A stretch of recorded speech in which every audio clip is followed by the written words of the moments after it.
sobre calificaciones. ¿Ves? El primero de los temas que vieron sobre los problemas generales del derecho internacional privado. Hoy vamos a ver otros dos problemas generales. Al menos, si alguno puede cerrar la puerta, por favor. Gracias. A medida que vayan entrando, si entra alguno más, le vamos pidiendo que entren y cierren la puerta. Ya los que están presentes saben, cuando llegan tarde, entran y cierran la puerta, porque si no se arma mucho ruido. Bueno. Vamos a ver. El problema con el que vamos a empezar a hablar hoy es el de la aplicación del derecho extranjero. Vamos a hacer primero algunas aclaraciones. La primera es, ¿qué es derecho extranjero? No desde el punto de vista de la naturaleza jurídica del derecho extranjero, que va a ser materia de la clase, sino una primera aproximación de términos. Derecho extranjero no es sinónimo de derecho internacional. No es sinónimo de derecho internacional. Por lo tanto, no lo pueden usar como sinónimos en el parcial. ¿Sí? Derecho extranjero es el derecho de un país distinto al del juez de la causa. Nosotros cuando vimos jurisdicción dijimos, la jurisdicción es el ángulo desde el cual yo miro el caso, abordo el caso, encuadro el caso. ¿Se acuerdan cuando vieron el otro día con el problema de las calificaciones con la doctora Usal? El primero de esos tres temas que nosotros calificamos, de que nos ayuda a hacer el encuadre, es el encuadre del tipo legal. ¿Sí? Cuando estamos con las calificaciones del tipo legal o antecedente de la norma. Los hechos son los que nos permiten hacer el encuadre, y eso es un tema de calificaciones. Por ejemplo, saber si esto de lo que estoy hablando es un matrimonio o una unión convivencial. Ese primer acercamiento yo lo hago siempre desde el derecho del juez. Eso lo vieron en la clase pasada con la doctora en calificación. Bueno, luego entran en juego las normas de conflicto, porque yo a partir de que sé si esto es un matrimonio o una unión convivencial, me pregunto, bueno, defino que es un matrimonio. ¿Cuál es la ley aplicable al matrimonio? Habrán hecho con ella el cuadrito que ella fue haciendo sobre ese tema. Bien, entonces yo pregunto, ¿cuál es la ley aplicable al matrimonio? La ley aplicable es la del lugar de celebración, no es la norma de conflicto. Entonces yo busco el lugar de celebración. Ahí vuelvo a hacer un tema de calificaciones. ¿Qué es lugar de celebración? Bueno, es donde las partes prestaron su consentimiento ante el oficial público interviniente para celebrar el acto. Ok, listo. Entonces, es el lugar de celebración del matrimonio. Bien. Esa es una definición que siempre hago desde el derecho del juez, porque no puedo encontrar el derecho aplicable hasta no saber esa definición. ¿Hasta ahí me van siguiendo? ¿Ven cómo se van cruzando los temas? Calificaciones con aplicación. Bien. Entonces, una vez que yo tengo definido el tipo legal y la consecuencia jurídica, que es el punto de conexión, ahí ya tengo determinado cuál es el derecho aplicable. El punto de conexión, habíamos dicho cuando dimos normas, es neutral. O sea, puede caer del lado del derecho del juez o puede caer del lado de un derecho extranjero. Sí. Hoy vamos a ver qué sucede cuando el derecho que tiene que aplicar el juez en virtud de su norma de conflicto es un derecho extranjero. Es decir, un derecho distinto del del juez de la causa. Si yo soy juez argentino, cada vez que aplico un derecho que no es el argentino, estoy aplicando derecho extranjero. No confundir con derecho internacional, vuelvo porque entraba gente después, no confundir con derecho internacional porque no son sinónimos. Derecho internacional es derecho de fuente convencional. La fuente de la norma puede ser interna, ¿sí?, la ley, o internacional, los tratados. Ustedes revisan la pirámide jurídica que nosotros tenemos en el artículo 75, inciso 22. Nos vamos a encontrar con que tenemos constitución, tratados, ley. ¿Sí? Los tratados son fuente internacional, la ley es fuente interna. ¿Sí? Entonces, no utilizar como sinónimo derecho extranjero o derecho internacional, pero no son lo mismo. El derecho extranjero es un derecho distinto del juez de la causa. ¿Ok? ¿Quedó claro eso? El tema de la clase de hoy no tiene que ver con la determinación del derecho aplicable, que puede ser nacional o extranjero, sino que una vez ubicado el derecho aplicable y determinado que ese derecho es extranjero, a partir de ahí, ¿cómo sigue la cosa? De eso se trata la clase de hoy. ¿Sí? Tenemos que aplicar un derecho extranjero. Soy juez argentino y tengo que aplicar el derecho de otro país. ¿Qué hago? ¿Cómo lo hago? ¿Sí? Pero ya partiendo de la base de que ya miré, ya hice el encuadre con las calificaciones, ya encontré cuál era el derecho aplicable y ese derecho no es nacional sino extranjero. Entonces, ese es el tema de hoy. ¿Sí? ¿Siguieron todo? ¿De qué vamos a hablar? Bien. Desde el punto de vista de la naturaleza jurídica, yo siempre digo que es odioso hablar de naturaleza jurídica. Es el tema que siempre más se odia en la facultad, pero el derecho internacional privado, y eso ya lo vieron con la doctora Usar la clase pasada, necesitamos ir a la esencia de las cosas. ¿Cómo encuentro el equivalente funcional del que hablaban en calificaciones? Si no voy a la naturaleza jurídica de las cosas, no voy a la esencia. ¿Sí? Entonces, necesito llegar a eso para poder aplicar el derecho que mejor le quepa al caso y encontrando la solución más justa para hacerlo. ¿Sí? Bien. El derecho extranjero, por distintas teorías, siguiendo distintas teorías, perdonen, voy a hacer un poquito más de calor, pero ese ruido es insoportable. Abrimos acá que esta no hace ruido. A ver, el derecho extranjero, según distintas corrientes que estudiaron el derecho internacional privado, fue considerado por algunas escuelas como derecho. Esas escuelas se llaman escuelas normativistas, porque consideraban al derecho extranjero como un derecho. Y tenemos también otras escuelas que consideraban que el derecho extranjero no era derecho, era hecho. O sea, las corrientes fácticas o realistas. ¿Sí?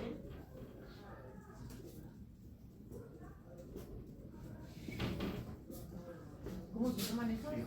Fácticas.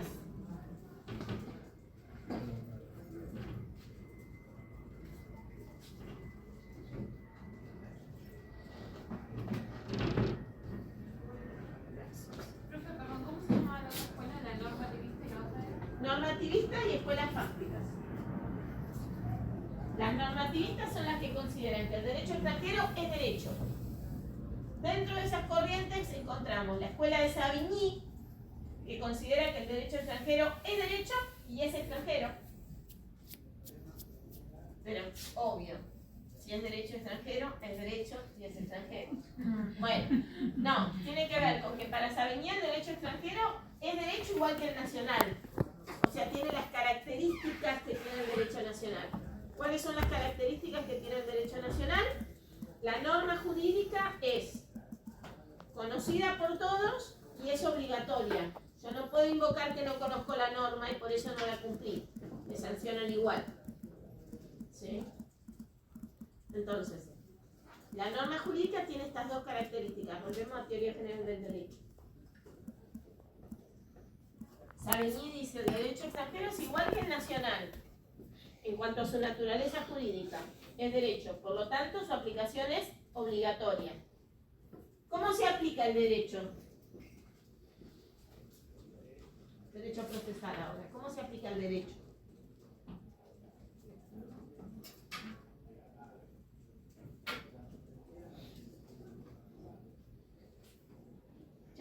fueran todos juntos, no los va a haber ahí. Mediante la aplicación de la sentencia, el cumplimiento No, de la se sentencia. aplica en la sentencia, pero ¿cómo hace el juez para aplicarlo? ¿Cómo? ¿Y cómo hace esa interpretación? Las normas. Bueno, sí, obvio, pero estamos hablando de aplicación del derecho. ¿Cómo aplica el juez el derecho? ¿Se lo tiene que probar? Sí. ¿Sí? ¿Dónde estudiaron procesal ustedes? ¿No? En ningún lado.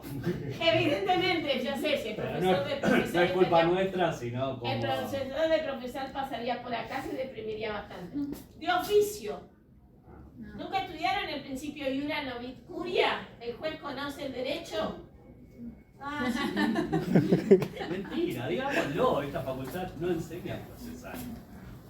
Ah, sí. Bueno, tienen una materia de derecho procesal. Un cuatrimestre que tenemos que tener la suerte además de que toque profesores que no te manden la ley. Bueno, derecho internacional privado también es un cuatrimestre y debiera ser 1 año y medio, pero bueno, hacemos lo que podemos.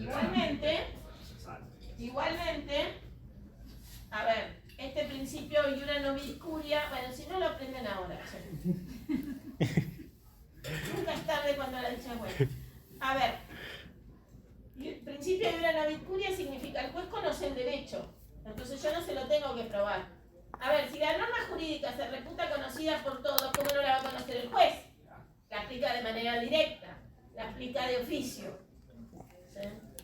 Ahora, ¿cómo aplica el juez lo que dice el contrato? Una vez que le pruebo el contrato. ¿Entienden la diferencia? Esta diferencia es sustancial para el derecho internacional privado, porque según cómo considero yo el derecho extranjero, necesito o no necesito de prueba.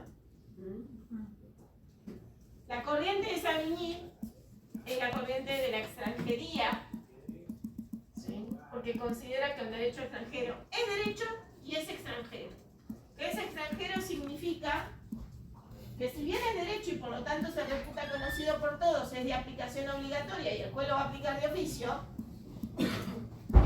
no vamos a tener la misma condición que cuando aplicamos el derecho local. ¿Por qué? Porque vamos a encontrar límites a la aplicación del derecho extranjero que no existen en el derecho local.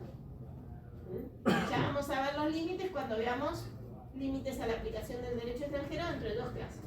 Perdón, profe, había dicho en 2 puntos que era conocida por todos al principio. Sí, la norma es conocida por todos y de aplicación obligatoria. Por eso el juez la aplica de oficio. Y por eso, como es conocida por todos, está el principio iura novit curia. El juez conoce el derecho y así lo aplica de oficio. ¿Sí? No se lo tengo yo que traer al derecho. Porque el derecho nacional el juez lo tiene en su cabeza. O se supone. A lo mejor como dijo el compañero, no aprendió nada en la facultad y no sabe nada y bueno, llegó a juez de casualidad. Pero puede ser, todo puede ser. Ah, llegado por eso. Todo puede ser. Pero bueno, yo quiero, claro, hay de todo en la línea del Señor. Yo quiero, de ahí ni que hablar, pero bueno, no importa, vamos a volver a nuestro rumbo del derecho internacional. Entonces, se supone que el juez el derecho lo tiene en su cabeza y entonces lo aplica de oficio. Si el derecho se reputa conocido por todos, mucho más por los jueces. ¿Ok? Bien, entonces se aplica de oficio. Lo que sostiene Savigny es derecho, por lo tanto su aplicación es obligatoria, se aplica de oficio, y es extranjero, por lo tanto vamos a tener algunos límites especiales que no tenemos cuando estamos aplicando derecho nacional. Esos límites vamos a trabajar dentro de 2 clases nosotros. ¿Sí? Pero ustedes sepan que hay límites a la aplicación del derecho extranjero por el hecho de ser extranjero. ¿Sí? ¿Hasta acá me siguieron? Después está la otra corriente normativista, que es la teoría de la incorporación. ¿Sería la tercera? La segunda. ¿Pero la segunda no era fáctico realista? No. Esta es la segunda de la normativa. La segunda dentro de la normativista. A ver, normativistas y realistas. Dentro de los normativistas tenemos Savigny, teoría de la extranjería, y teoría de la incorporación. Si tengo un marcador, lo escribo en el pizarrón. acá es como la viña del Señor. Puedo encontrar cualquier cosa en mi cartera, pero seguramente el marcador no, porque Después de teoría de la extranjería, ¿cuál mencionó? La incorporación. la teoría de la incorporación. Hay de todo menos el mercado.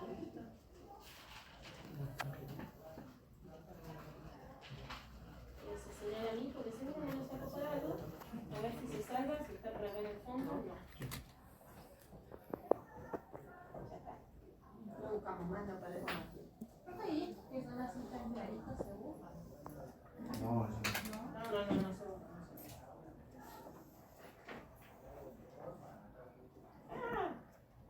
Se salvó.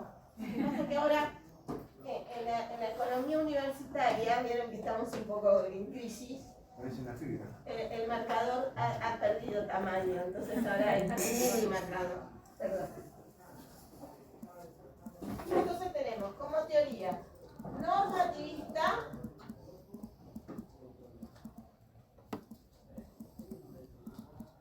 dentro de la normativista, Savigny, extranjería, y las teorías de la incorporación, y acá tenemos a Harvard y a Yale, ambas universidades americanas. Harvard sostiene la incorporación por ley y Yale sostiene la incorporación por sentencia. Perdón que escribo medio torcido, pero... No. Ahí va. ¿Sí? ¿Está? Estas teorías de la incorporación, por eso la de Savigny se llama la teoría de la extranjería, porque Savigny respeta la calidad de extranjero del derecho extranjero. En cambio, las teorías de la incorporación me dicen, voy a aplicar el derecho extranjero previa incorporación al derecho nacional, ya sea esta incorporación por ley o por sentencia, lo que se llama el precedente. Si yo lo incorporo, ¿es derecho nacional o extranjero? Nacional, después de que lo incorpore ya es nacional. Entonces, en realidad, no estoy aplicando verdaderamente derecho extranjero acá. ¿Sí? Que es lo que se le critica a estas teorías de la incorporación, que son, como verán, norteamericanas. ¿Sí? Harvard, Boston, Yale, Nueva York. ¿Sí? ¿Hasta acá me siguieron? Después tenemos las teorías fácticas. Si es fáctica, ¿qué es un facto? Hecho. Muy bien. Como dicen ahora los chicos, factos. Por eso les dije. Fácticas. O sea, el derecho extranjero baja una categoría. La norma jurídica se reputa conocida por todos y es de aplicación obligatoria. Los hechos de entrada no son conocidos por todos, son conocidas por las partes que participaron en esos hechos, en principio. ¿Sí? Y por el otro lado, tampoco son de aplicación obligatoria. Entonces tenemos dentro de las teorías fácticas, la teoría vamos a llamar mero hecho, o cortesía, que acá lo tenemos a Joseph Story y a Pérez Sartre. No sé si lo tienen ahí. ¿Sí? ¿Llegó al...? ¿Sí? Bueno, Pérez Sartre en el artículo 13 del Código Civil viejo, ¿saben lo que decía? El derecho extranjero es un hecho que debe alegarse y probarse. ¿Les parece igual a lo que veníamos hablando de las corrientes normativistas? Todo lo contrario. ¿Sí? Mientras que Savigny sostiene que el derecho extranjero es derecho y es de aplicación obligatoria y se aplica de oficio, Vélez me está diciendo el derecho extranjero es un hecho que debe alegarse y probarse. ¿Sí? Si no se prueba un hecho en el expediente, ¿qué pasa? Otra vez vuelvo con procesal. ¿Qué pasa? No existe. Muy bien, ¿viste que algo de procesal sabemos? Sí, yo trabajo en un estudio hace 10 años, por eso. Bueno, no existe. Lo que no está aprobado en el expediente, no existe. no ¿Sí? se pone la demanda, después no puede negar. No existe. Lo que no está aprobado en el expediente no existe. ¿Sí? Y es más, muchas veces uno le dice a los clientes, que estás en un estudio hace 10 años, habrás visto alguna vez una cosa así, uno le dice a los clientes, bueno, ¿y de eso qué pruebas tenés? No, bueno, pero pasaron las cosas así. No importa cómo pasaron las cosas, lo que importa es lo que puedas probar de lo que pasó. Pero no, las cosas son así, sí, son así desde tu punto de vista. El juez no duerme con vos, no sabe cómo son las cosas. No es un fantasma que estuvo en el medio de la situación y que comprende perfectamente cómo son las cosas. Vos vas a decir que son así y el otro va a decir que no son así. ¿Qué pruebas tenemos para sostener que son así? Si no tenemos pruebas, mejor ni nos metamos en esa camilla. ¿Sí? Vayamos por las cosas que podamos probar y armemos nuestro discurso en base a lo que podemos probar. ¿Sí? Ese es el principio dispositivo del derecho privado. Justamente. Ahora existen ciertos hechos que sí son conocidos por todos, que son los llamados hechos notorios. Por ejemplo, yo no tengo que probar a nadie que hubo una pandemia en el 2020. ¿Sí? No tengo que llevarle al juez pruebas de decretos del COVID y demás, ya todos sabemos. ¿Sí? Cuando hablamos de pandemia COVID-19, ya todos sabemos que en el mundo estuvo viralizado los primeros 3, 4, 5, 6, 10 meses, nosotros mucho más, del 2020. ¿Sí? Todos lo sabemos. Esto es un hecho notorio. O sea, ese hecho no hay que probarlo. ¿Sí? En consonancia con esto, aparece una teoría, ustedes la vieron seguramente el otro día con la doctora Usal, que es la teoría del uso jurídico.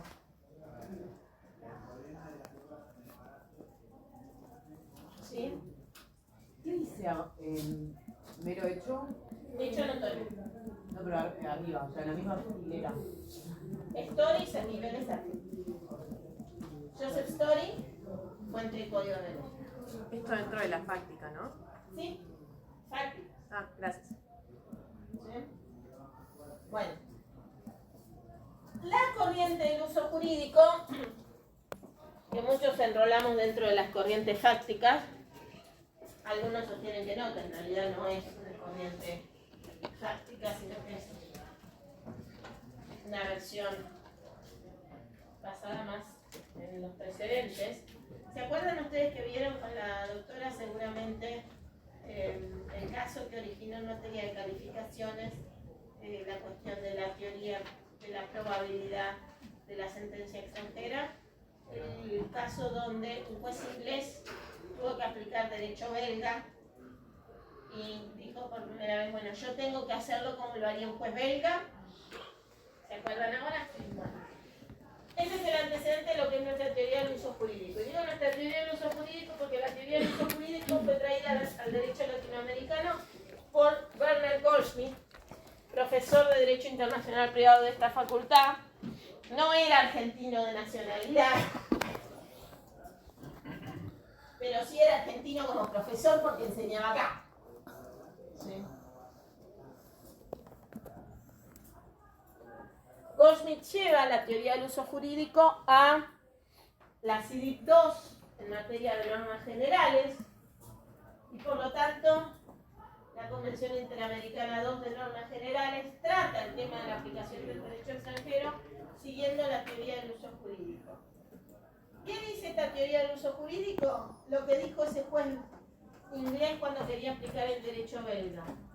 Y esto decía Goldschmidt, tengo que imitar la sentencia del juez extranjero con el mayor grado de accesibilidad, o sea, lo más accesible que tenga yo posible, ¿sí? O sea, todas las herramientas que tenga a mano para imitar la sentencia que tenga mayor probabilidad de ser dictada por el juez extranjero. Por supuesto que esto es imaginación del juez, ¿sí?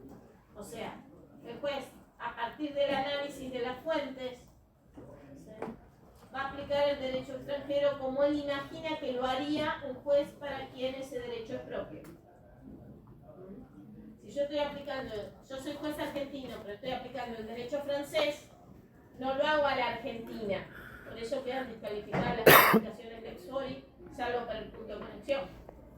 Sino que lo hago de la manera. ¿Se acuerdan que las calificaciones tenían 3 temitas? Uno era las calificaciones del derecho conectado o del derecho aplicable. Y esas calificaciones siempre se hacen con unas definiciones que tiene ese ordenamiento jurídico. Bueno, ¿por qué? Porque yo no puedo aplicar el derecho como lo haría un juez para quien ese derecho es propio, si yo no miro sus definiciones, sus conceptos y la interpretación de ese derecho a la luz de sus fuentes normativas y no de las mías.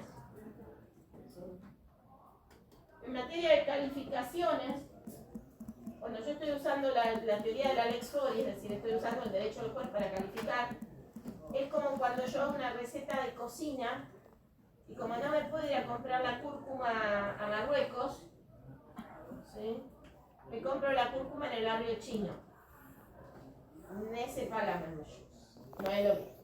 Acá no viene naranja. No es lo mismo. Te queda todo naranja, la cacerola, naranja, todo te queda naranja.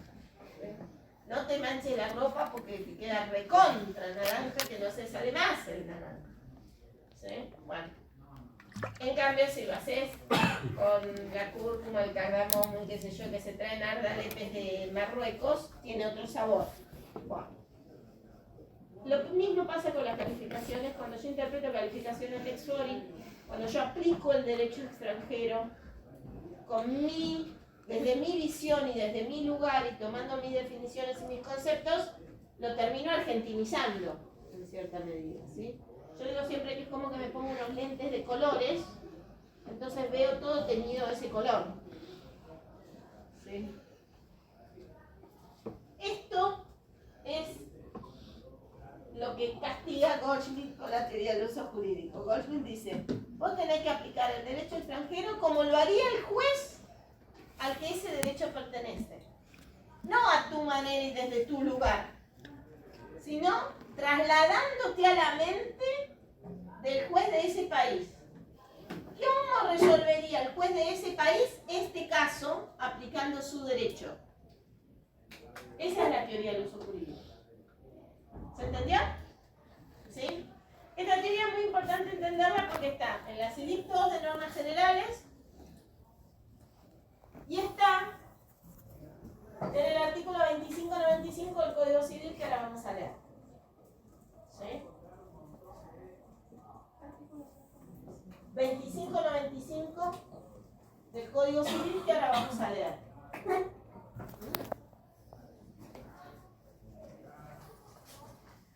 ¿Hay que estudiar las otras teorías? Sí. Esta teoría está en los tratados de Montevideo. Esta teoría estaba en el Código de Vélez, que todavía en algunos casos se está aplicando.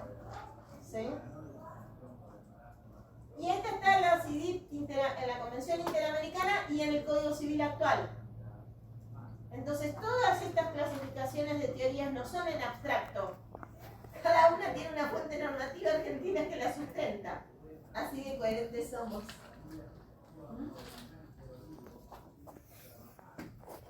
Vamos a leer ahora el artículo 2595 del Código Civil y Comercial de la Nación.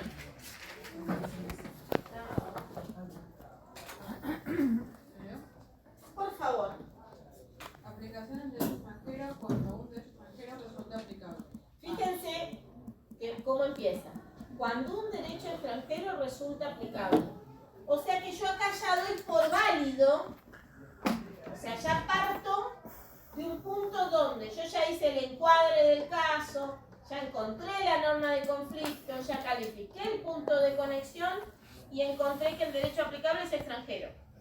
¿Qué artículo es, perdón? 2595. O sea, todo eso lo hice antes. Ahora ya doy por válido que tengo que aplicar un derecho extranjero y ahí empiezo. ¿Sí? Por eso dice, cuando un derecho extranjero resulta aplicable, 2 puntos, hago lo siguiente. A. El juez establece su contenido y está obligado a interpretarlo como lo harían los jueces del Estado al que ese derecho pertenece. Fíjense, está obligado a interpretarlo como lo harían los jueces al que ese derecho pertenece.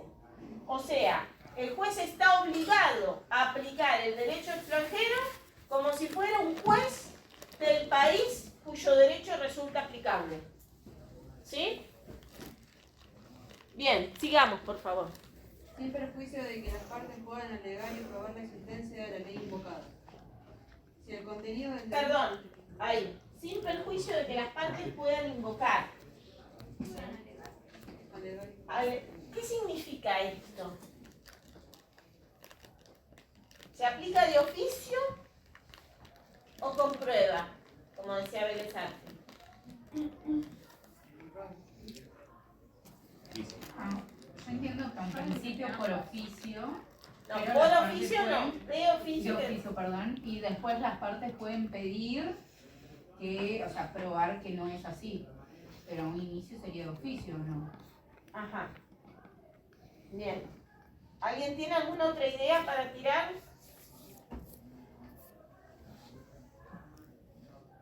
Este es el momento para tirar ideas, el parcial no. El parcial es el momento para decir las cosas. Acá es el momento de tirar ideas, estamos pensando juntos. Volverlo a leer, sin perjuicio.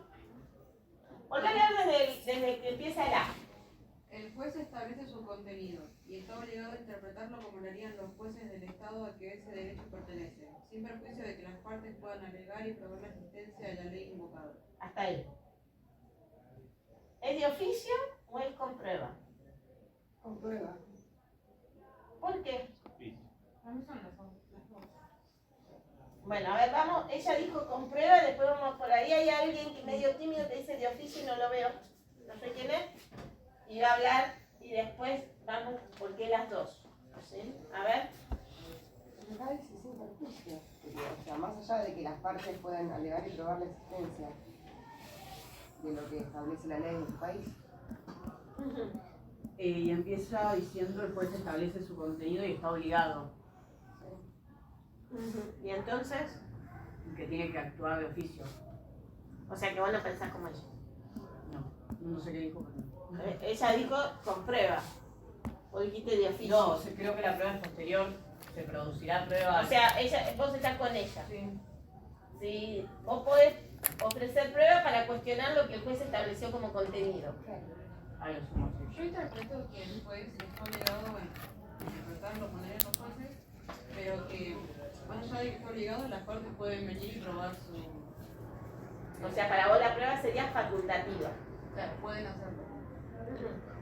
El que había dicho de oficio por ahí atrás, que dijo de oficio, bajito, de oficio. ¿Quién es?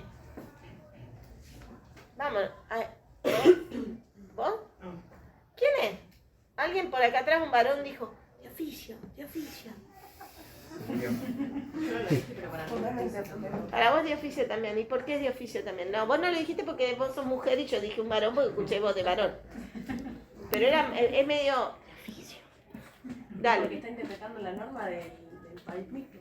O sea, después pueden, como dijeron ya, ¿no? Después pueden alegar. Pero en principio se sujeta a la norma. Ok. ¿Alguien tiene alguna otra idea? Bueno, ustedes fíjense que dice, el juez establece su contenido y está obligado a interpretarlo. O sea, la aplicación es de oficio. ¿Sí? Porque el juez establece el contenido del derecho extranjero. O sea, el juez lo busca solo y el juez está obligado a interpretarlo como lo harían los jueces al que ese derecho pertenece. Por lo tanto, la aplicación es de oficio. ¿Por qué el sin perjuicio? Porque cuando uno escribe una demanda, acá el compañero que tiene 10 años de estudio no me deja mentir, cuando uno escribe una demanda, siempre pone artículos, doctrinas, jurisprudencia, para ir guiando un poco al juez para donde uno quiere que vaya, ¿no es cierto? Aunque el juez tiene todo el derecho en la cabeza, pero sobre todo cuando son temas un poco más complejos, más información vos le tirás al juez. Yo, por ejemplo, tengo muchas demandas sobre seguro de caución. Seguro de caución no es un tema normal y habitual, no es un choque de automóviles de chapa y pintura. Entonces, como a veces los jueces no tienen tantos casos, y yo le tiro un poco de doctrina, de jurisprudencia, de artículos del código, como para que el juez más o menos se ubique. El juez tiene todo el derecho en la cabeza, lo sabe, el derecho argentino, sí. Además no está mal decirle, mire que antes sus compañeros fallaron así. Dijo así, tal cosa, así. y si ese en vez de ser su compañero es el de arriba de un suyo, mejor todavía. Y si conseguís un fallo de la sala donde ya sabés por alguna coincidencia que va a ir a parar el expediente, el juez más todavía se sujeta a decir lo mismo que dice la sala, pues a nadie le gusta que le revoquen la sentencia. Bueno, esas cosas que pasan. Pero, si yo tengo que guiarme un poco al juez cuando estoy hablando de casos nacionales, con aplicación de derecho nacional, derecho que él estudió en la facultad, sobre el que se capacitó toda su vida antes de llegar a juez, y que tiene todo en la cabeza y conoce perfectamente y ha dictado muchas sentencias aplicando esa norma. ¿Cuánto más tendré que darle una manito para que llegue al derecho extranjero, que no está acostumbrado el juez argentino a aplicar derecho francés? ¿Sí? Entonces, el sin perjuicio está como una facultad para que las partes colaboren con que el juez pueda establecer correctamente el contenido del derecho extranjero. Después, si vos no estás de acuerdo con cómo lo estableció, te quejas en la Cámara, porque eso es apelable. ¿Sí? Como todo lo demás que resuelva, eso también es apelable. Pero vos, cuando planteás la demanda o contestás la demanda, si tiene que aplicarse derecho extranjero, decís, mire, para que encuentre esta norma que yo le estoy invocando, puede mandar un oficio al consulado tal, o un exhorto al país cual, o mandar o traerle un dictamen de un profesor de Harvard, si estamos hablando de derecho norteamericano, o de un profesor de la Sorbonne, si estamos hablando de derecho francés, o traerle algún libro, o traerle algún fallo. Hoy en día con internet eso es mucho más fácil, porque vos podés fijar el fallo publicado en una página web oficial, o una página web de una universidad, etcétera, y darle más fiabilidad a tu presentación. Entonces el juez establece su contenido, el juez lo hace solo, de oficio. Pero, como es la tarea un poco compleja, las partes que están más involucradas con ese ordenamiento jurídico, porque durante su relación contractual, matrimonial, familiar, la que sea, venían manejándose con ese derecho les es mucho más familiar a las partes que al juez, porque el juez está aplicando un derecho que le es ajeno, pero para las partes no es tan ajeno seguramente. ¿Sí? Entonces, tirale unas líneas al juez para que pueda encontrar bien el derecho extranjero. Porque ¿qué pasa si el juez no lo encuentra? A ver, lean el final del artículo 2595, inciso A. Léalo, dale. Si el contenido del derecho extranjero no puede ser establecido, se aplica el derecho argentino. Entonces, si las partes están interesadas en que les aplique el derecho francés, más vale ayudarlo al juez para que lo encuentre, porque el juez lo más fácil que le va a hacer no lo puede establecer, que lástima, aplico el nacional. Eso ya lo tengo en la cabeza, ya lo estudié, no lo tengo que buscar, no lo tengo que pensar. Tengo que hacer copy-paste de una sentencia que hice ayer y ya está. ¿Sí? ¿Para qué me voy a tener que meter a estudiar otro ordenamiento jurídico e interpretarlo como lo haría el juez para quien ese derecho pertenece? Es necesario. Si yo puedo aplicar derecho local, ¿por qué me vienen a complicar tanto la vida? Entonces las partes, si quieren que les aplique el derecho francés, más vale que le den francés, chileno, mozambique, no importa. ¿Sí? Si quieren que les aplique el derecho extranjero, es importante que en la demanda o en la contestación, que son los instrumentos más medulares de la defensa, ¿sí? De cada una de los intereses de cada una de ellas, aporten todo lo que puedan para que el juez establezca bien el contenido del derecho extranjero. Porque el juez, por una cuestión natural, va a tender a aplicar el derecho que está dentro de su zona de confort, que es el argentino. ¿Sí? Entonces, si nosotros le damos muchas herramientas para que lo encuentre, le va a dar un poquito de vergüenza, como algún varón que dijo, oficio. le va a dar un poquito de vergüenza y va a decir, che, me están tirando el codo, me están trayendo la página de la Sorbonne traducida por traductor público nacional, y la verdad que más vale que lo busque porque si no quedo como un idiota. A ninguno le gusta quedar así como, che, qué vago, qué bruto, como diría el chavo, qué bruto, qué parecero, no le gusta. Ahora, si vos no le das herramienta, qué sé yo, la más fácil es decir, qué lástima, no lo encontré. Y vuelvo al nacional. ¿Sí? Por eso el sin perjuicio. No porque sea obligatorio para las partes probar, pero suele ser bastante útil probar. ¿Sí? Entonces, el más interesado en que se aplique el derecho extranjero, acérquele al juez las herramientas necesarias para que lo encuentre sin problema. Para evitar que vuelva a su zona de confort y al derecho nacional. ¿Sí? Ahora, obviamente que el código me da la opción de que si no puede ser establecido, vuelva al derecho nacional, porque el juez tiene que resolver el caso. El juez no puede decir, no encontré el derecho aplicable, así que no dictó sentencia. ¿Sí? El juez tiene que dictar sentencia. Si no se puede establecer el contenido del derecho extranjero, va al nacional. Una cosa es establecer el contenido del derecho francés, del Código de Comercio Uniforme de Estados Unidos, el derecho español, uruguayo, chileno, peruano, colombiano, y otra cosa es establecer el contenido del derecho de Suazilandia, ¿les dijo el autor el otro día? ¿Sí? Anda a encontrar primero Suazilandia en el mapa y después, ¿sí?, encontrar su derecho.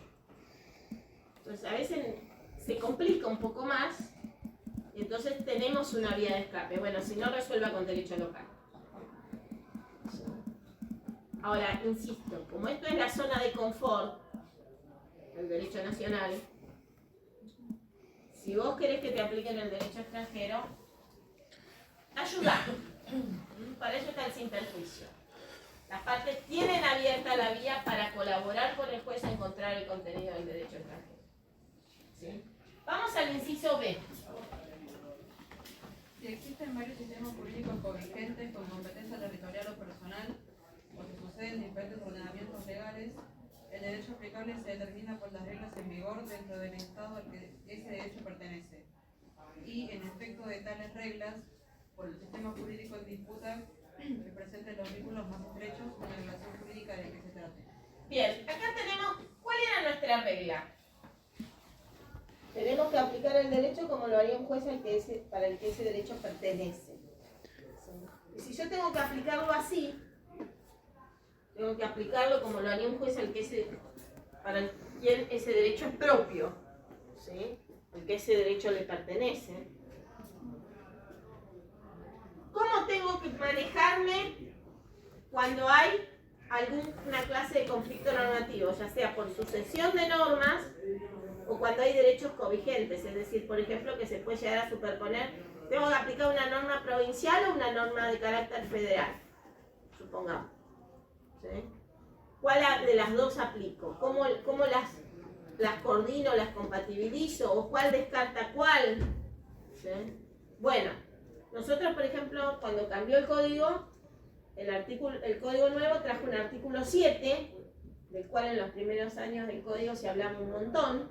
Ahora ya no tanto porque quedan pocos casos donde todavía tiene ultravires el código de Vélez. ¿Sí? Pero yo me encontraba con ese artículo 7 y si yo tenía duda, ¿el código nuevo o el código viejo? Leía el 7 y el 7 me decía en qué caso es el nuevo, en qué caso es el viejo. ¿Sí? Ahora, yo este artículo 7 no lo puedo usar para toda la sucesión de normas cuando estoy aplicando derecho extranjero. Tengo que buscar el equivalente a ese artículo 7 en el derecho extranjero. Porque a lo mejor el derecho extranjero dice, en caso de sucesión de normas se aplica el derecho vigente al momento de dictar sentencia. En nuestro artículo 7, en cambio, va por otro camino, donde muchas relaciones jurídicas, no todas, pero muchas relaciones jurídicas se aplica el derecho vigente al momento de los hechos. Por ejemplo, las sucesiones están sujetas al derecho vigente al momento del fallecimiento del causante, no al momento en el que se abre la sucesión ni al momento en el que se dicta declaratoria, salvo las cuestiones procedimentales de la sucesión. Pero las cuestiones de fondo sucesorias van por el derecho que regía al momento de la muerte del causante. Eso viene de nuestro Código Civil. Ahora, yo no puedo aplicar esa regla si estoy aplicando derecho extranjero. Por lo mejor el derecho extranjero es otra cosa. ¿Sí? Y si yo tengo que aplicarlo como lo haría un juez al que ese derecho le pertenece, tengo que buscar el artículo 7 de ese derecho, no del mío. ¿Sí? Digo el artículo 7 porque es el artículo de sucesión de normas en nuestro Código Civil. Puede ser que en el derecho extranjero sea el 1, el 5 o el 25.000, qué sé yo. ¿Sí? Lo mismo con los derechos covigentes. Nosotros, por ejemplo, tenemos algunas cuestiones donde se nos superponen normas de carácter federal y normas de carácter interno, normas de carácter muy locales. ¿Sí? Yo sé, por ejemplo, los derechos procesales, uno abandona la normativa federal, en determinados supuestos se aplica la normativa provincial. ¿Sí? Cuestiones no delegadas por las provincias. Entonces, esa es mi regla. ¿Sí? Si el asunto fue delegado por las provincias a la nación, aplico las normas nacionales. Si el asunto no fue delegado por las provincias a la nación, aplico las normas más territoriales o provinciales o municipales. ¿Sí? Esa es la regla que tenemos nosotros.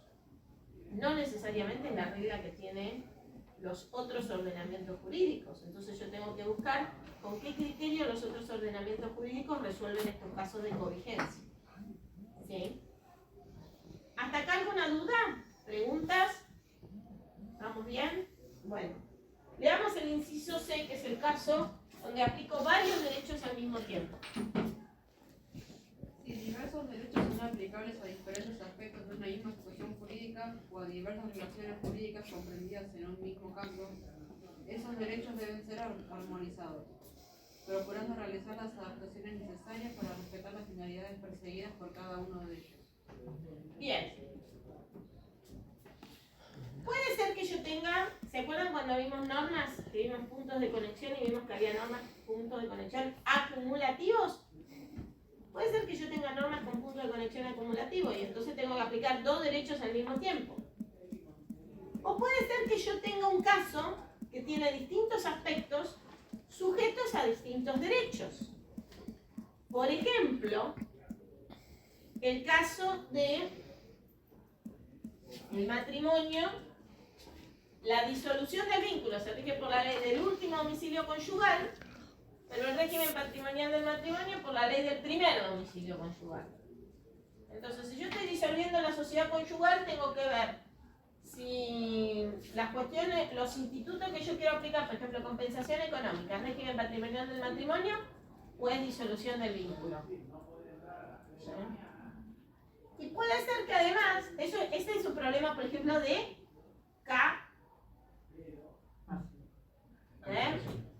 Bien, está despierto el muchacho. Calificación.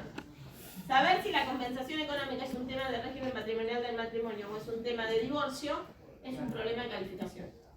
Para nosotros es un tema de ¿qué? ¿De divorcio o de régimen patrimonial del matrimonio? Está preguntando muchas materias viejas, profesora, no nos acordamos de lo que vimos el cuatrimestre pasado. En familia, ¿qué estudiaron de la compensación económica? De las disoluciones. Es un efecto de la disolución del vínculo. ¿Sí? Entonces le voy a aplicar el último domicilio conyugal. ¿Sí? Ahora, el tema de saber si el bien es ganancial o es bien propio es de régimen patrimonial del matrimonio. O sea que yo eso lo hago con el primer domicilio conyugal. Y después la compensación económica con la del último domicilio conyugal. Y mi sentencia tiene que ser coherente. Y tengo el siguiente problema en derecho internacional privado. Los casos privatistas son casos conectados con más de un Estado, entonces con más de un derecho.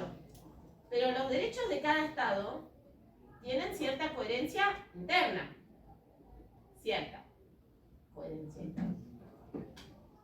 En general se supone que ninguna norma del derecho argentino, por ejemplo, contradice otra norma del derecho argentino. Se supone.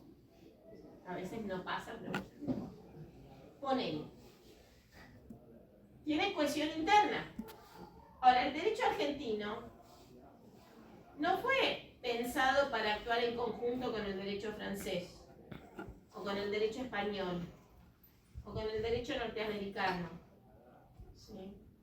Y es más, en este caso del matrimonio, por ejemplo, puede ser que yo tenga en un caso X, dos personas que se casaron en Buenos Aires, vivieron como primer domicilio conyugal en Buenos Aires y 5 años después se fueron a vivir a París. Entonces, y ahí se separaron. Y el juez argentino interviene porque es el juez del domicilio del cónyuge demandado. Entonces es competente. Y entonces tengo vinculado derecho argentino y derecho francés. Y a lo mejor en otro caso, dos personas se casaron en Buenos Aires, vivieron con primer domicilio conyugal en Buenos Aires y después se fueron a vivir a Brasil. Y se separaron en Brasil. Y yo soy juez competente porque soy el juez del cónyuge demandado. Pero en ese caso, yo tengo primer domicilio en Buenos Aires, último domicilio en Brasil. Entonces, mismas normas de conflicto, en un caso conecto Argentina con Francia, en otro caso conecto Argentina con Brasil. ¿Sí? Entonces el derecho argentino fue pensado para funcionar coherentemente dentro del esquema del derecho argentino. Ahora, no es pensado para funcionar en concordancia con todos los otros derechos del mundo. Y con algunos funcionará mejor y con otros funcionará peor. Pero la sentencia que dicta el juez tiene que ser coherente. Entonces va a tener que hacer ciertas adaptaciones para que armonicen esos derechos. Yo siempre doy este ejemplo. No sé si alguno tiene cerca o tuvo cerca hace poco algún niño pequeño. ¿Sí? Los chiquitos empiezan jugando, ella sí porque se ríe. Los chiquitos empiezan jugando con esos jueguitos de encastre. Que les dan un circulito, un cuadradito, una estrellita. ¿Y el bebé qué hace primero? Le parece que todo entra en cualquier lado. Entonces agarra y pin, pin, pin, pelea 20 veces porque quiere meter el cuadrado en el círculo. ¿Entra el cuadrado en el círculo? No. ¿Sí? El cuadrado entra en el cuadrado y el círculo en el círculo. Pero el bebé pelea para que... Y a veces, de tanto pelear, si es de plástico más maldeable o qué sé yo, a veces el cuadrado se abolló un poco y termina entrando en el círculo. ¿Sí? Bueno, eso hace el juez cuando hace las adaptaciones necesarias. Al cuadrado le elija los bordes para que entre en el círculo. ¿Sí? Tiene que a veces, ¿sí?, alguna norma dejar de aplicarla o coordinarla con la otra en una interpretación que las dos resulten siempre respetando la finalidad de la norma. ¿Sí? Por ejemplo, ¿cuál es la finalidad de la compensación económica? Bueno, equilibrar los desequilibrios económicos que generan la separación. ¿Sí? Entonces, con la mira de la finalidad del instituto como norte, ¿sí?, bueno, a lo mejor tengo que ir armando una solución y fíjense que le permite hacer no solamente una tarea de armonizarlas, sino también de realizar las adaptaciones necesarias. ¿Sí? O sea, a veces redondear un poco el cuadrado para que entre en el círculo. ¿Sí? Esas facultades tiene el juez. Porque está aplicando dos derechos que no nacieron ni se pensaron para ser aplicados juntos o coordinados. Y a veces son de familias jurídicas muy distintas que la verdad que necesitan varias adaptaciones. ¿Cuál es el límite de esas adaptaciones? Respetar la finalidad última de la norma. Entonces yo puedo hacer algunas adaptaciones en las normas de, por ejemplo, compensación económica, siempre que tenga como norte para qué se creó el instituto. ¿Para qué se creó el instituto? Para compensar los desequilibrios económicos nacidos a partir de la separación. Bueno, con eso en miras, voy a aplicar estos dos ordenamientos jurídicos para que mi sentencia sea coherente. ¿Sí? Y una pregunta, por ahí medio rara. Pero si hay dos normas de diferentes derechos que tienen como una finalidad muy similar, porque nunca va a ser exactamente igual, pero muy similar, van al mismo punto. Por ejemplo, se me ocurre un ejemplo que no sé si es acá el tema de la compensación económica, y creo que en Estados Unidos está el alimony. Así que no es lo mismo. Pero... Bueno, a ver, para eso está la norma de conflicto, para saber cuál es el derecho aplicable. Claro, pero si son, me refiero que si... No, porque fíjate que dice, que resulten aplicables a distintos aspectos de la relación jurídica, o a distintos aspectos, o sea, distintas relaciones jurídicas en un mismo caso. Por ejemplo, cuando yo estoy en un caso de divorcio y dentro del régimen o sea, dentro de los acuerdos del divorcio aparece el convenio de parentalidad. ¿El convenio de parentalidad es una cuestión del divorcio? No, es una cuestión de responsabilidad parental. ¿Sí? Ahora, siendo una cuestión de responsabilidad parental, se dicta la sentencia conjuntamente con la sentencia de divorcio. Es el juez del divorcio el que evalúa muchas veces los acuerdos de responsabilidad parental. Pero con los criterios de ley aplicable de responsabilidad parental, no el último domicilio conyugal. ¿Sí? Entonces son dos relaciones jurídicas, porque una cosa es la relación filial y otra cosa es el matrimonio. ¿Sí? Son dos relaciones jurídicas que se resuelven en el mismo caso. Cada una tiene su propia regla de conflicto, cada una tiene su propio derecho aplicable. ¿Está? Bien. Y aún en el caso de que tuviera puntos de conexión acumulativos, lo que va a tener que hacer el juez siempre es compatibilizar. Es decir, bueno, por ejemplo, esto lo habrán hablado con la doctora a lo mejor el otro día. Bueno, mortgage es bastante parecido a lo que es una hipoteca. No es exactamente igual, pero es bastante parecido a lo que es una hipoteca. Bueno, busquemos dónde están los puntos de contacto, dónde están las similitudes y despojamos, por esto de buscar realizar las adaptaciones necesarias, despojamos cualquier norma que puede ser contradictoria entre el mortgage y la hipoteca, porque si tengo que aplicar las dos al mismo tiempo, voy a tener que limpiar o limar asperezas. ¿Sí? ¿Alguna pregunta hasta acá? ¿No? Bueno, les dije, los tratados de Montevideo siguen la teoría de Savigny. Por lo tanto, el derecho extranjero se aplica de oficio. ¿Sí? Cuando resulta aplicable el derecho de otro estado parte, los estados deben aplicarlo de oficio. Y la Convención Interamericana 2 de Normas Generales sigue la teoría del uso jurídico. ¿Sí? ¿Qué fuentes normativas tienen que estudiar ustedes para el examen? Código Civil, Tratados de Montevideo y Convención Interamericana 2 de Normas Generales. ¿Sí?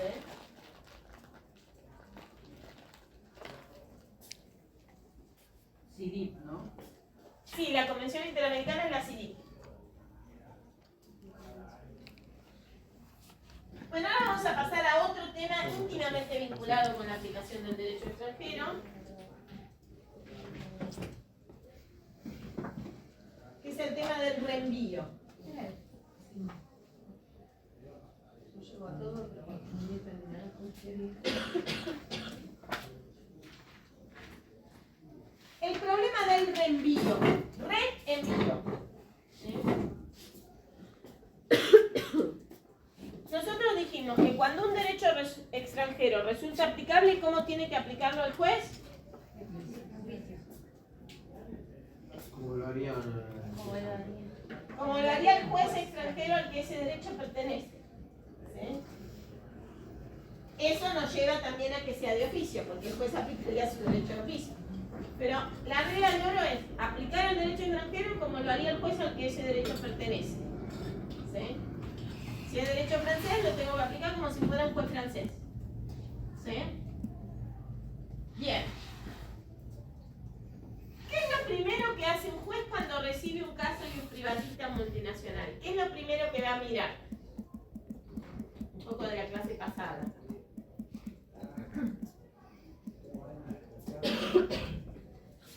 ¿Cómo se me van a acordar de derecho procesal si no se acuerdan lo que vieron la clase pasada con usar?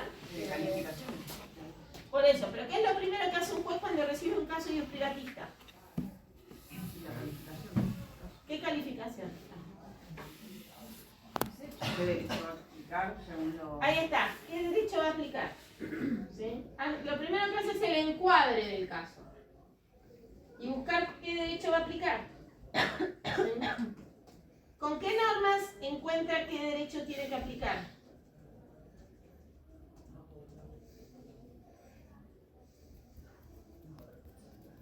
¿Qué normas son las que eligen el derecho aplicable?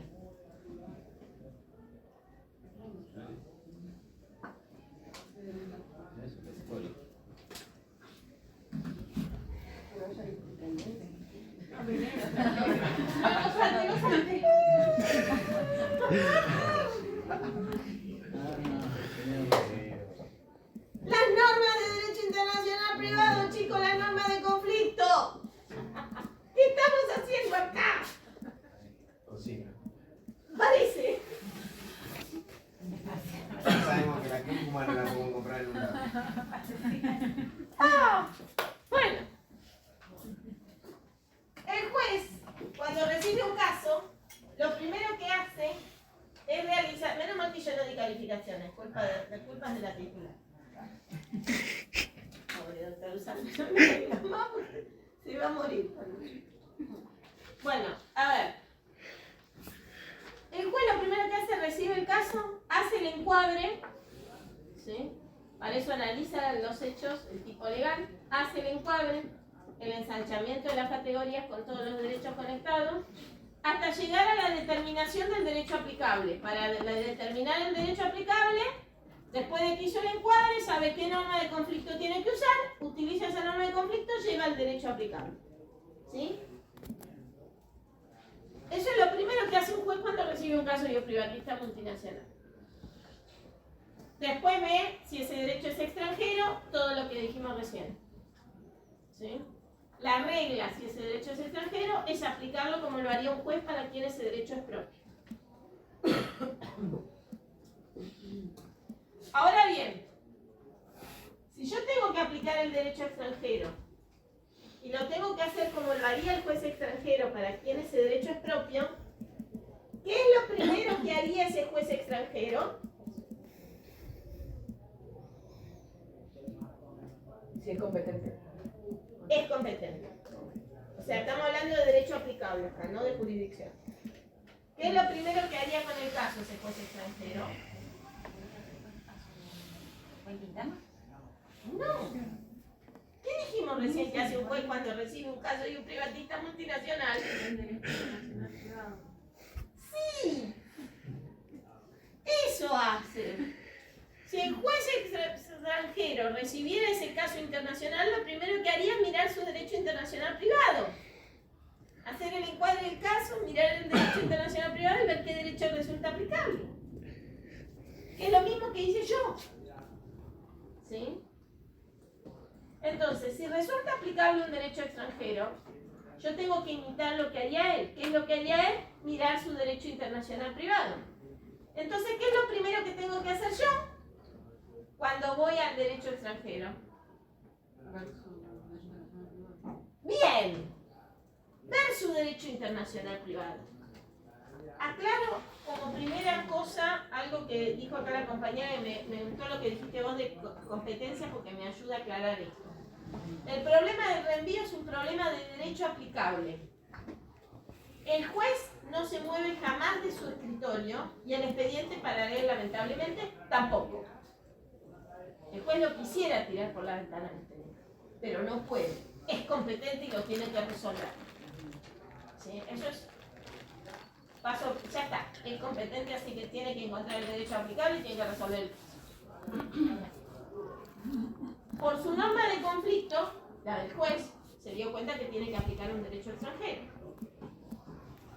Nuestro derecho dice que al aplicar un derecho extranjero lo tiene que hacer como si fuera juez de ese país cuyo derecho está aplicando. Ese juez lo primero que haría sería mirar su derecho internacional privado. Entonces yo, juez argentino, cuando aplico el derecho de otro país, lo primero que hago es mirar la norma de derecho internacional privado de ese otro país. Esa norma de derecho internacional privado del otro país, yo a todo esto ya pasé por mi norma de derecho internacional privado, ¿sí? esa norma de derecho internacional privado del otro país puede hacer dos cosas. En realidad tres, pero bueno. La primera es receptar la cosa, ¿sí? Y entonces se aplica, como dijo la compañera acá del Cerrito Gris, ¿cómo te llamas vos? Aquí está vos. Perdón, profesor. ¿Cómo te llamas vos? Jessica. Jessica. Bueno, como dijo Jessica, la primera opción que se nos presenta es que la norma de conflicto extranjera sea igual que la mía, y si mi norma decía que se aplica la ley del último domicilio conyugal, y la otra norma dice que se aplica la ley del último domicilio conyugal, aplico ese derecho sustancial, aleluya, encontré el derecho aplicable y ahí sí voy al derecho de fondo. ¿Sí? Abandoné el mundo de las reglas de conflicto. Ya encontré el derecho de fondo aplicable. De manera definitiva. Mi norma de conflicto coincidió con la extranjera, se aplica ese derecho interno. ¿Sí? Ahora puede ser que cuando yo mire la norma de conflicto extranjera, esa norma de conflicto extranjera me envíe a otro lado. O sea, no se queda con el caso, el derecho, sino que lo rebota. ¿Sí? Ese rebote puede ser para el derecho del juez o puede ser para el derecho de un tercer país. ¿Sí? Si es para el lado del derecho del juez, aplico derecho local, o sea, aplico el derecho del juez. Supongamos, estábamos en un divorcio, ¿se acuerdan? Mi norma de conflicto dice, se aplica el derecho del último domicilio conyugal. Voy al derecho del último domicilio conyugal y el derecho del último domicilio conyugal dice, se aplica el derecho al país de celebración. Yo tengo el expediente en la mano, soy el juez, tengo el expediente en la mano. Miro la partida de matrimonio y dice que se celebró el matrimonio en Buenos Aires. O sea que el derecho extranjero me reenvió, por eso se llama reenvío, me reenvió la causa al derecho del juez. Entonces aplica el derecho local. ¿Sí? ¿Hasta acá vamos? Ahora puede ser que me diga que se aplica el país del lugar de celebración, pero resulta que el matrimonio se celebró en Portugal. Esta gente se conocieron en Portugal, se casaron, se volvieron a Buenos Aires, vivieron un tiempo acá, después se fueron a vivir a Francia, se pelearon y uno de ellos volvió a vivir acá y el otro lo está mandando acá porque acá está el domicilio del cónyuge demandado. Entonces yo soy juez argentino y me tengo que encargar de este bodrio, de esta gente que, siendo argentinos, se fueron a casar a Portugal, después vinieron a vivir a Buenos Aires, después se fueron a vivir a Francia. Y si se separaron allá, ¿por qué no se divorciaron con un juez francés y a mí me dejaron en paz? Pero bueno, no, se vienen a divorciar acá. Y yo lo tengo que resolver al caso porque soy competente. No lo puedo regular, soy competente. ¿Sí? Entonces, ¿qué hago? Tengo que ver el derecho de Portugal. ¿Sí? Ya fui de mi norma de conflicto, que me mandaba el del último domicilio conyugal, en Francia. Miré la norma de conflicto francesa, decía el lugar de celebración del matrimonio. Me fijo dónde se celebró el matrimonio, dice que se casaron en Lisboa. Tengo que ver el derecho de Portugal. ¿Qué es lo primero que voy a mirar del derecho de Portugal? Su norma de derecho internacional privado. ¿Y qué dice la norma de derecho internacional privado de Portugal? Pueden decir que es competente, pueden decir que es aplicable, el derecho del país de celebración. Entonces aplico derecho portugués. Pueden decir que es aplicable el derecho donde vive el cónyuge demandado.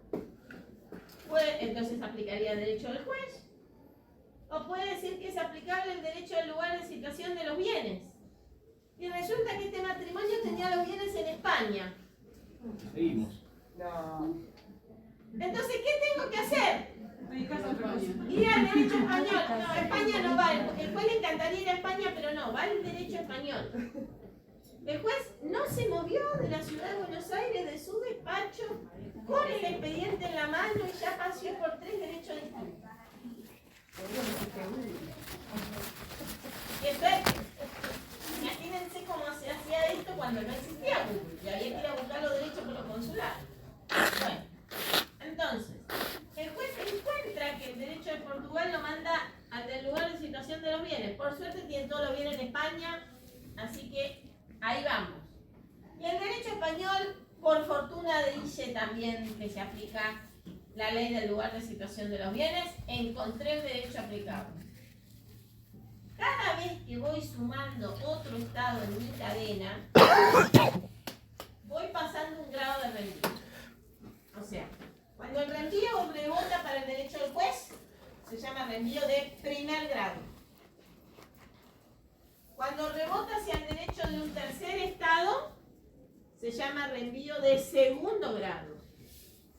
Cuando paso hacia el derecho de un tercer estado, se llama reenvío de tercer grado. Cuando paso al derecho de otro, cuarto grado. Y así voy sumando derechos y voy sumando grados de reenvío. ¿Sí? El segundo grado es cuando yo voy del derecho del juez al derecho de otro país y de ese país a otro estado. Ya tengo 2 derechos extranjeros, segundo grado. Si tengo 3 derechos extranjeros, tercer grado. Tengo 4 derechos extranjeros, cuarto grado. ¿Sí? Así hasta que en algún lado coincidencia, como en el memo test, y ahí tenemos el derecho de fondo aplicable al caso. Este problema del reenvío es necesario transitarlo, es decir, es necesario transitar las normas de conflicto del derecho extranjero, porque yo tengo que aplicar el derecho como lo haría un juez para quien ese derecho es propio. Y ese juez, lo primero que haría, en un caso de un privatista, sería mirar sus normas de derecho internacional privado. Entonces, leeme el 2596.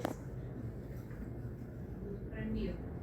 Cuando un derecho extranjero resulta aplicable a una relación jurídica, también es aplicable el derecho internacional privado de ese país. O sea, cuando un derecho extranjero es aplicable, de nuevo, sigo con el presupuesto de que mi norma de conflicto me mandó a la aplicación de un derecho extranjero. Lo primero que yo tengo que mirar, dice el Código Civil, es el derecho internacional privado de ese país. No el derecho de fondo de ese país, sino el derecho internacional privado de ese país. Porque un juez cuando recibe un caso de privatista no va a su derecho de fondo, va a su derecho internacional privado. Si yo tengo que aplicar el derecho extranjero como lo haría un juez de ese país, tengo que aplicar su derecho internacional privado. ¿Ok? Ahora, esta teoría no se aplica cuando las partes eligieron el derecho aplicable. Eso lo dice la última parte del 2596. ¿Por qué no se aplica cuando las partes eligieron el derecho aplicable? Exactamente, porque si hicieron ejercicio de la autonomía de la voluntad, se entiende que si ellas eligieron el derecho del país Z, no es porque el derecho del país Z rebotaba a Y y Y rebotaba a W y ellas querían el país W. Pues si hubieran querido el derecho de W, hubieran dicho derecho de W. No se puede pensar que las partes son tan chufi, ¿sí?, que van a elegir el derecho así haciendo carambola por las normas de conflicto. ¿Saben lo que es la carambola en el billar? Pegan una banda, van a la otra banda, pegan otra banda y después se meten en el agujerito que quería meter. Bueno. El billar no tiene agujeros. ¿Eh? El billar no tiene agujeros. Bueno, no bolsillos. Tampoco. Bueno, entonces, ¿vieron esa carambola? No puedo pensar que las partes quieren jugar a la carambola con los derechos aplicables. Entonces, si dijeron francés, quieren francés. Entonces, ahí voy directo al sustancial. ¿Sí? Van a ver la clase que viene que esto da lugar también a distintas teorías. La teoría de la referencia máxima, la teoría de la referencia mínima.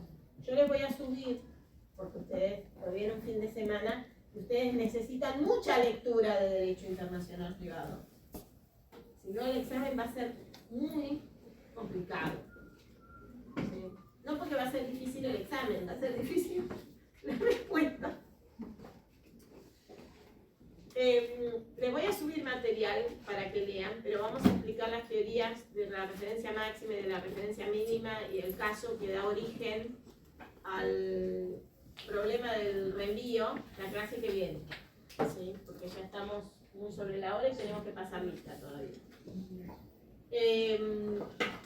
Pero lean aplicación de derecho extranjero, tienen el libro para leer, pero además yo les voy a subir un PowerPoint de aplicación y un PowerPoint de reenvío. El PowerPoint de reenvío lo hizo la doctora Usal también. Tienen el PowerPoint de calificaciones y tienen también el resumen de los casos de calificaciones. El resumen de caso Forgo lo tienen en el libro, pero igual lo vamos a explicar en clase. Ella les mandó el resumen de los otros casos porque en las clases de calificaciones no llega nunca a explicarlos bien. Nosotros en la clase que viene vamos a explicar eso y vamos a ver cuestión previa también. ¿Sí? Vayan leyendo, de verdad, vayan leyendo a conciencia, porque quedan pocas clases hasta el examen. ¿Sí? No es que los quiera asustar, pero quedan 15 días para el examen. ¿Sí? O sea, el lunes 6 de octubre el examen. Queda la semana que viene y la otra. 3 fines de semana para el examen. ¿Sí? O sea que este fin de semana va a llover. ¿Sí? Ideal para leer el Derecho Internacional Privado. Dejen Netflix y lean Derecho Internacional Privado porque no van a llegar. ¿Sí? Es mucho no solamente para leer, es mucho para madurar y asentar. Yo lo digo porque veo que todavía no hay profunda lectura. ¿Sí? Y es necesario que ustedes vayan sumando en esa pared de ladrillitos que decía el video, si vieron el video de la primera clase.